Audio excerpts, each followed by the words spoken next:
tournant avant les tribunes est plus serré que celui d'après. Les concurrents qui vont volter pour cette première étape du Grand National du Trot 2013 au Sabat du Villiers, parti sur un temps de galop. Sabat du Villiers perd énormément de terrain et ça s'annonce compliqué. Faute également en début de parcours de Caution GD qui a perdu du terrain. Ça s'est bien passé pour Keras Apple par contre au premier échelon et Tsar Pazneh, l'un des favoris qui va s'installer tout de suite parmi les premiers. Rognier est bien parti en dehors. On va suivre Team Job dans le premier tournant. Le numéro 3 il est au centre en 3-4e position et au faute d'Urella. Urella au galop effectivement, le numéro 7 qui disparaît. Team Job a pris correctement son tournant. Ce n'est pas le cas de Benoît Robin avec Urella qui perd toute chance. Quant à Swedishman, le favori, se retrouve à l'arrière du peloton. Il est derrière Romcock de Guest qui n'est pas une première chance. Alors Thierry Duval-Destin va devoir peut-être se décaler dans peu de temps. On va disqualifier le numéro 13, Sabat du Vivier. Passage devant les tribunes une première fois, l'allure qui n'est pas trop sélective pour le moment, même si Team Job met un petit peu la pression sur Renier, le numéro 8 qui va être relayé en tête. 3e position pour Tsar Pazneh, le numéro 5 devant Keras Apple. Rayet Durzi progresse le nez au vent en 4-5e position, accompagné par Pierre Italo. Et puis en dehors, Roro du Débuché est en train de se rapprocher. Swedishman patiente toujours à l'arrière-garde avec Caution GD, avec Romcock de Guez et Ryder du Tagore. Tentative d'effort à l'extérieur pour Roro du Débuché qui est sorti devant les tribunes et qui tente de venir alors que Swedishman est toujours à l'arrière. Ça s'est très mal passé pour Sabat du Vivier.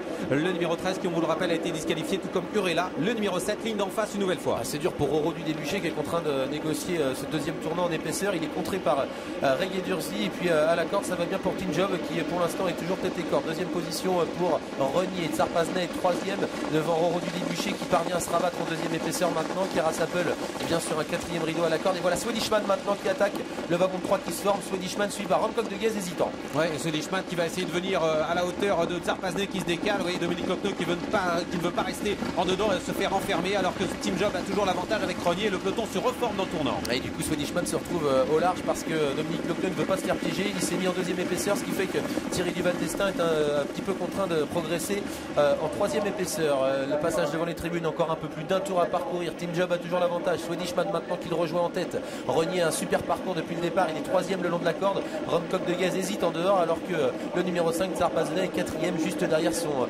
principal rival Swedishman qui accélère encore un tour d'arrivée. Incroyable, il prend l'avantage face à Team Job qui a été un peu repris là par Pierre Vercruz qui veut peut-être assurer un peu le tournant alors qu'en 3e position Tsar Pazneh se retrouve maintenant nez au vent et accélère à présent. Et Rayet Durzi se trouve assez loin maintenant par le jeu des relais. Il est à 8 pelotons derrière un cheval qui peut peut-être avoir du mal. C'est Roro du Débuché Kazakh Jaune qui a fait beaucoup d'efforts jusqu'ici.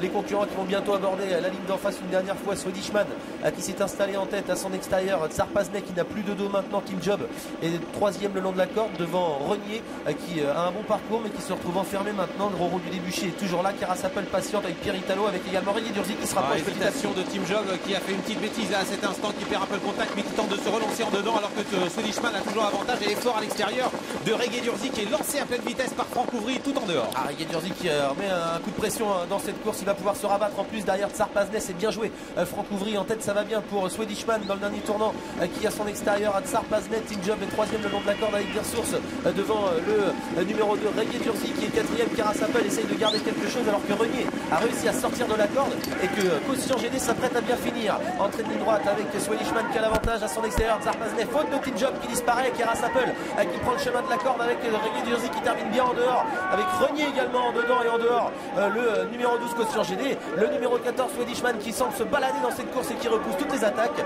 Swedishman qui va l'emporter, la 2e place pour Rayet Durzi, la 3e pour Team Job, pour Tsar Pazneh. Le numéro 12 Caution GD s'est montré fautif aux abords du poteau, laissant la 4e place sans doute à Renier devant Pierre Italo.